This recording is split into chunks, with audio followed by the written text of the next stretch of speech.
শুভ সকাল বন্ধুরা, আশা করি তোমরা সবাই ভালো আছো, সুস্থ আছো, আর আমিও ঠিকঠাক আছি। আমি অনেক দিন বাদে তোমাদের সঙ্গে আবার দুটো কথা বলে ভিডিও করবার জন্য হাজির হলাম। তাহলে চলো বন্ধুরা, দেখে নিই আজকে আমরা কি বানাতে চলেছি। বন্ধুরা দেখো, এখানে তোমরা দেখতে পাচ্ছ যে আমি খানিকটা পুঁই শাক এভাবে কেটে নিয়েছি, আর তার সঙ্গে রয়েছে ডাঁটা।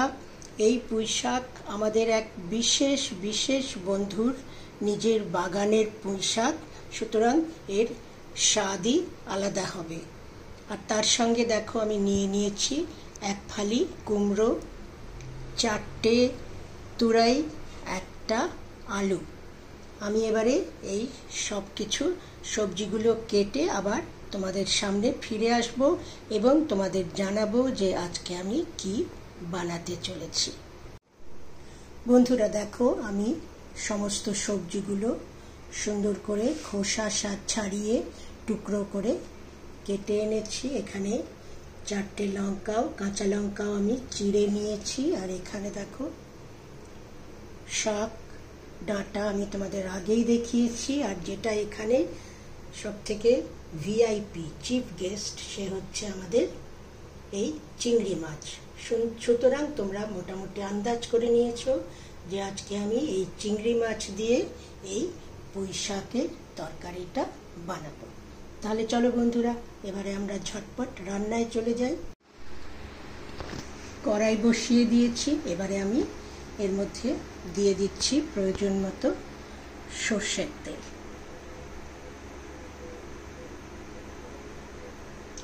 মোটামুটি আমি 2 টেবিল চামচ সর্ষের তেল দিয়ে দিলাম। তেলটা এবারে গরম হোক। তেলটা গরম হয়ে গেছে, গ্যাসটা লো করে দিলাম। আর এখানে দেখো আমি চিংড়ি মাছের মধ্যে প্রয়োজন মতো সামান্য লবণ এবং একটু হলুদ ছড়িয়ে দিয়েছি। এবারে এটা আমি মেখে গরম তেলের মধ্যে ছেড়ে দেব। চিংড়ি মাছটা আমি ভেজে তুলছি। এটা খুব বেশি কড়া করে ভাজার দরকার নেই, একটু হালকা ভাজা হলেই আমি তুলে নেব।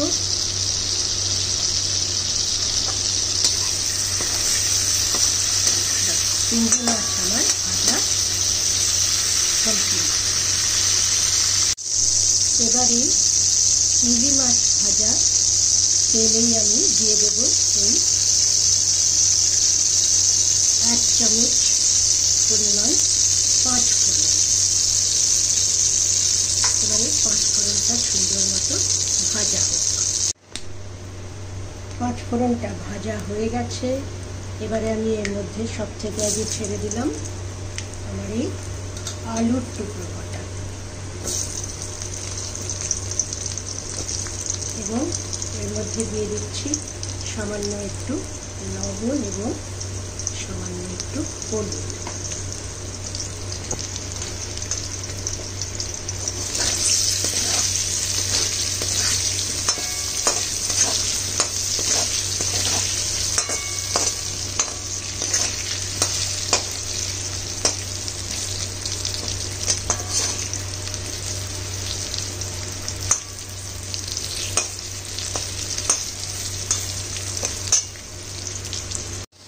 আলুটা মোটামুটি সাঁতলানো হয়ে গেছে। এই পর্যায়ে আমি দিয়ে দিচ্ছি এই কেটে রাখা কুমড়োর টুকরো কটা।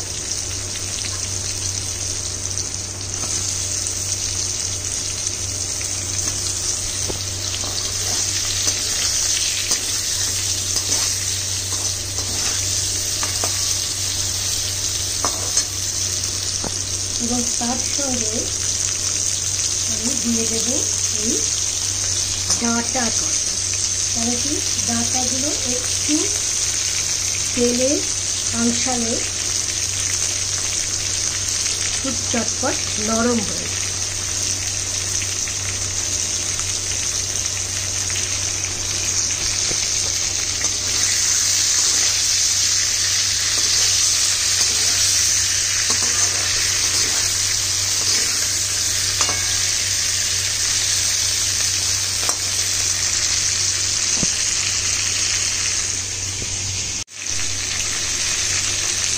সুন্দরভাবে ভাজা চলছে। এবারে আমি একটু উল্টে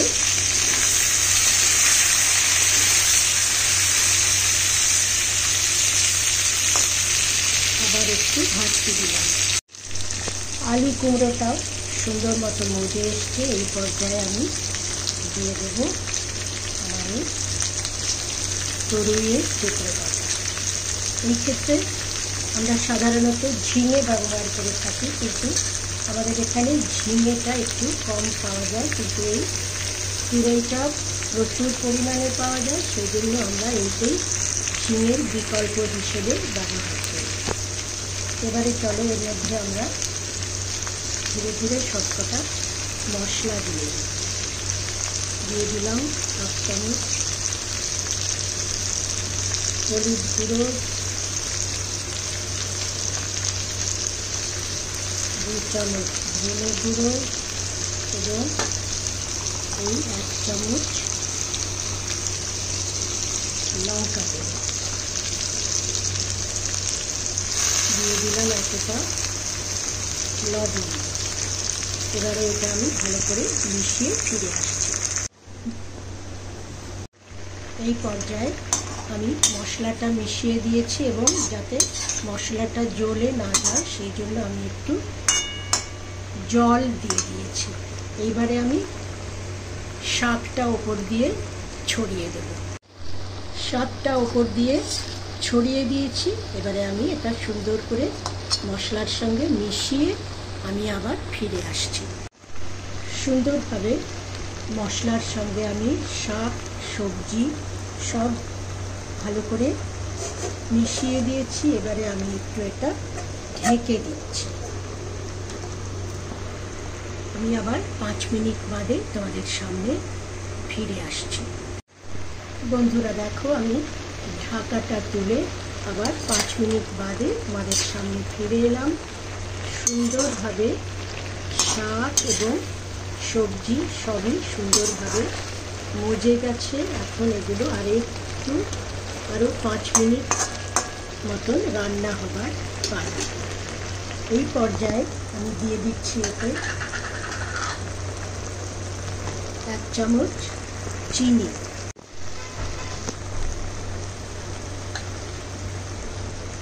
এই 1 চামচ চিনি আমি ওপরে ছড়িয়ে দিলাম।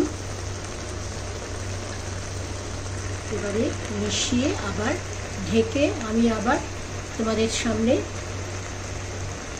5 মিনিট বাদে ফিরে আসব। মিশিয়ে দিয়েছি, আবার আমি এটা ঢেকে দিলাম। আমি 5 মিনিট বাদে আবার তোমাদের সামনে ফিরে আসব। দেখো বন্ধুরা, আমি ঢাকাটা খুলে তোমাদের সামনে চলে এলাম। এবারে এর মধ্যে আমি দিয়ে দিচ্ছি এই চিড়ে রাখা 4টি কাঁচা লঙ্কা।